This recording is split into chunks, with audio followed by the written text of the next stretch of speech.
میرے آقا صلی اللہ تعالی علیہ وسلم نے فرمایا ایک دن اور ایک رات مہمان کے انعام کا دن اور رات ہے.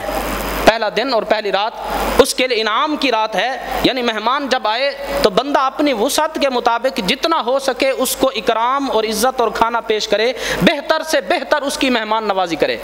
پھر فرمایا 3 دن تک اس کی مہمانی ہے، یعنی اس کے بعد جو 3 دن ہیں اب بھی اس کو اچھا کھانا دے، روٹین سے ہٹ کر، یعنی جس طرح عام گھر کے اندر کھانا پکتا ہے اس سے تھوڑا بہتر ہو.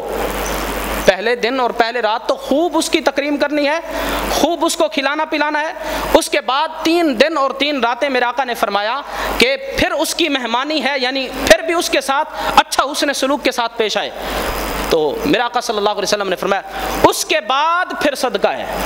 یعنی اگر مہمان آیا 1 دن رہا 3 دن رہا اب بھی گھر نہیں جا رہا، ابھی بھی آپ کے پاس رہتا ہے، تو پھر جو گھر کے اندر عام روٹی اور سالن عام کھانا پکتا ہے وہ اس مہمان کو دیتے رہو، اللہ تمہیں صدقہ کرنے کا ثواب عطا فرماتا رہے گا.